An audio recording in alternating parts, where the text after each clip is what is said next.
Hello, good day and welcome back to our YouTube channel, Marjan's Garden. So, yan guys, good morning and ayan, share ko lang sa inyo itong ating flower ng Queen of the Night. So, kagabi, nag-open na yung isa pero hindi ko nakita guys. So, napakabango pa naman yan guys and napakaganda. Pero napakarami niyang flower. So, meron siyang 6 flower, ayan. Ayan, and update na rin guys dito sa ating lumang greenhouse. So, ayan, nasira na yung ano natin. Pero yung mga nandyan guys, magagamit pa natin yun. So, ang nasira lang talaga niya guys is yung mga kahoy sa parang poste nila. And nandito pa yung iba natin na mga succulents sa lapag. Yan, binaba ko sila. And makalat kasi nga, nag-aayos ako. So, habang iniisa-isa ko sila guys, papunta doon sa greenhouse. Kapag may patungan na. Inaano ko sila guys, nililinisan ko. And then, nagdilig na rin ako sa kanila kanina. In-spray ko lang sila guys kasi sobrang na talaga silang dehydrated. So, ayan. Punta tayo guys dun sa bago nating greenhouse at papakita ko sa inyo yung part 3 ng ating pag-aayos dun sa ating bagong greenhouse. So, ayan guys, nandito na tayo sa ating bagong ginawang greenhouse. So, ngayon, ito yung part 2 ng ginawa natin dito sa greenhouse ay yung mga inano natin, niripat natin yung mga this one. Tapos, plano ko sana na dito ko sila guys ilalagay. Dito sa area na to lahat. Kaso lang, kahapon, nakagawa yung papa ko ng panibagong patungan. So, naisip ko na lang na dito sila kasi gusto ko nga sila guys i-rain or shine. So, ang ginawa ng papa ko, yung dating patungan ng ating mga gymno ay kinuha niya doon. Kasi ano pa yun guys okay pa yun, hindi pa siya nasisira. Kasi bago lang din yun ginawa, 'di ba? So may mga patong din yun na karton. So hindi siya nasira, hindi siya nabulok. So ayan, yun yung nilagay dito ng papa ko. Ayan guys. Naripat ko na rin pala yung mga natira natin na gymno. Naisipan kong ayusin itong ating prosperity pot. Tinanggal ko yung mga succulents dyan and ang nilagay ko yung mga natira natin na gymnocalycium doon sa square pot. Yan yung mga natira natin pagripat natin ng mga ito dito sa black pot. So ayan na sila guys. Nadagdagan sila ng 3 ngayong araw. Yun doon banda sa gilid na to na 3.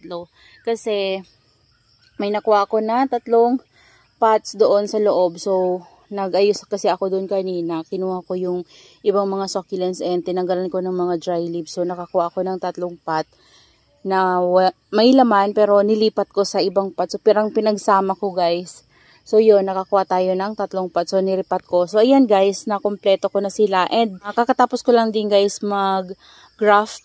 Kasi yung doon na tinanim ko nakaraan, naisipan ko na nalagyan na siya ng grafting. So, ayan o. Bago lang yan siya guys. Mag-graft yan pa yung mga pinag-ano natin.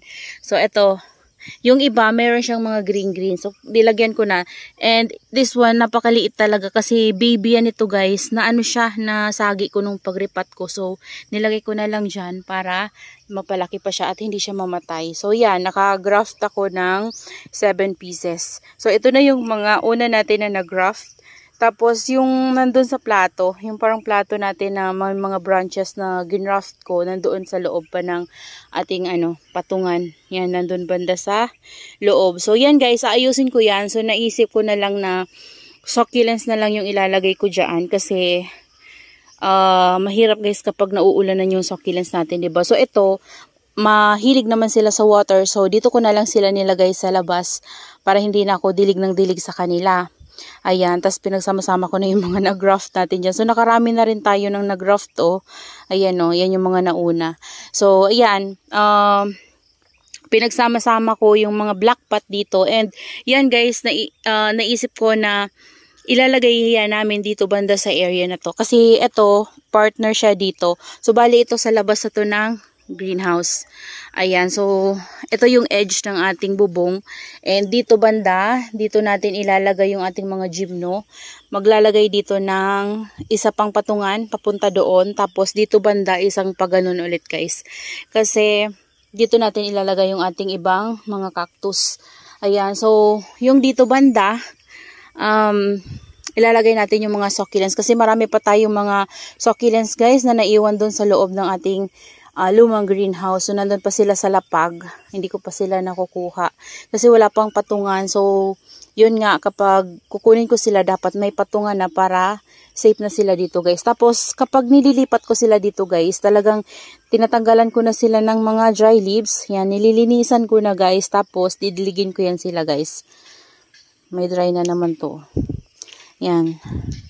Didiligin ko after ko silang mailagay dito. Kasi sobra talagang dehydrated ng mga succulents natin doon. Kasi hindi ko sila nadidilig doon banda guys. So kanina, in-sprayhan ko lang sila. So kailangan talaga nila guys ng dilig na buho. So saka ko na sila guys didiligan ng masok sila guys kapag nandito na sila sa ating bagong greenhouse. Kasi ayan, nagre-repot din kasi ako guys. So busy din. So in-spray ko lang sila kanina para mas mabilis makainuman lang kahit konting water. Ayan, so pansamantala, ito muna yung ayos nila. Hindi ko na muna to ginagalaw and inakyat ko muna tong mga madiba natin dito sa top kasi baka maano sila ng aso dun sa baba. So baka matumba, ano na naman sila guys, ma-uproot. So tinaas ko na muna sila dito. And then nakapag-repot na rin ako guys ng mga oblong pots. Ayan, yung iba natin na oblong pots. Yan yung mga succulents na galing dun sa ating prosperity pot. So, nilipat ko dyan guys. Ayan. Tapos, eto. Tatlo sila eh. Eto yung isa. Tapos, asan yung isa? Ayun na dun banda.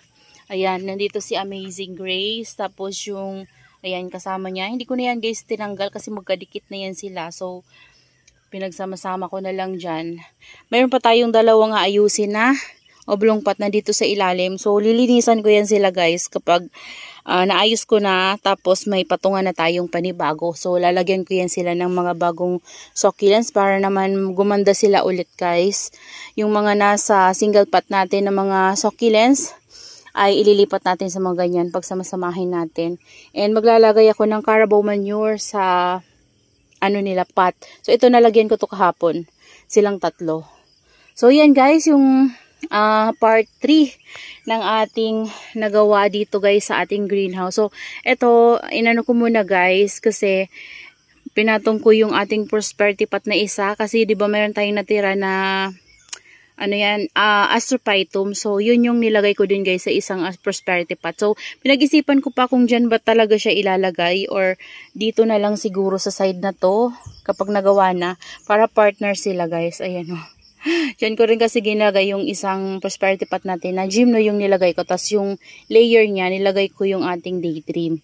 Ayan. Tapos dito guys, nandito na yung ating mga hanging planter. Yan, nilinisan ko na rin ito. Tapos tinanggalan ko sila ng mga dry leaves and diniligan ko na rin. Meron pa rin natitirang dry leaves guys. So, ayan. So kapag nakikita ko, tinatanggal ko na lang. So ayan o. Ayan sila. Yan, paikot yan guys hanggang dito. Kasi hindi na natin magaya yung nakaraan. Dito may vacant dito kasi dito na tayo dadaan. And nilagay ko na rin dito sa baba yung mga na-propagate natin na Forever Rich. Ayan, napakarami na ng ating Forever Rich guys. Meron pa yan guys doon mga propagation ko. Nasa loob ng ating greenhouse pa na luma. So yan, nilagay ko na lang muna dyan. Yan, diniligan ko na rin sila guys kahapon. Na hapon. So, kasamahan nitong ating mga hanging planter na white pot, diniligan ko na rin sila guys. So, yan. Ayan na yung ayos nila dito guys. Ayan. So, hanggang dito yung ating hanging planter. Ayan. So, yan na yung kabuuhan ng nagawa natin yesterday. So, paunti-unti guys, natatapos yung ating greenhouse. So, mamaya baka ito yung magawa ng papa ko. Yan, naka-ready na yan. Tapos, dito banda sa side na to. Tapos, dito na guys yung daanan natin na isa. Parang, dito tayo dadaan. Yan, dito yung daanan. Papunta dito. Tapos, dito naman papunta dyan, tapos dito, yan. So, lusot-lusot lang din siya, guys. Ayan, marami na tayong patungan compare nakaraan, and maganda kasi yung ganito na walang laman yan sa ilalim, guys, kagaya nung nakaraan natin, 'di ba? Marami tayong mga nilagay lang na ano lang sa baba kasi wala tayong mga materials na magagamit. So, nilagyan ko lang sila ng patungan, nilagay ko lang sa lupa. So, ang nangyari, inaanuhan siya ng mga palaka. So, kapag ganito, baka sakaling hindi na sila guys tambayan ng palaka dito. And lalagyan natin sila ng net paikot para hindi sila mapapasok ng palaka or ng manok or ng aso. Ayan. So, yan guys yung natapos natin dito sa ating greenhouse. Ito yung ating part 3. So, sa susunod, papakita ko na lang sa inyo guys kung ano yung mailalagay na natin doon. Tapos doon banda. And doon sa, ano na yun, open area na yun guys. Maglalagay tayo dyan ng net. And then, siguro dyan ko na lang ilalagay yung mga aloes, yung mga succulents natin na naka-ROS talaga. So, dyan na lang sila na area. So, yung dito, nawala ng mga ano yung nandyan kasi nilagay ko muna dito. So, yung dyan, unti-unti inaayos ko guys. So, nilipat ko yung ano natin, yung variegated staphyloides, nilipat ko dyan. And then, yan na yung ayos niya guys, dyan banda sa dulo na yan. So, inakyat ko na lang yung malaki natin, yung mother plant ko ng jadelet green. Yan. Tapos, yung ating cristata na lactea. So, dyan ko na lang sila nilagay. Ayan. So, alaga na lang talaga guys sa dilig. Kasi kapag natuyuan yan sila guys ng sobra, mahirap. Kasi pamamayat yan sila guys. So, dapat kasi naka-ROS. Kasi naka-ROS talaga yung jadelet ko na yan. Simula nung iniuwi ko yan dito guys na jadelet na yan ay talagang naka-ROS na yan sila. So, yan lang guys yung share ko sa inyo. Ito yung ating part 3 ng ating update dito sa ating ginawang bagong greenhouse ng ating mga succulents. So, that's all for today's video guys. Yan, sana po ay nag-enjoy kayo sa inyong panonood at huwag po kalimutang mag-subscribe sa ating YouTube channel kung napanood nyo po itong ating video. So, yun lang po. Maraming salamat and see you on my next vlog. Happy gardening everyone. Bye-bye!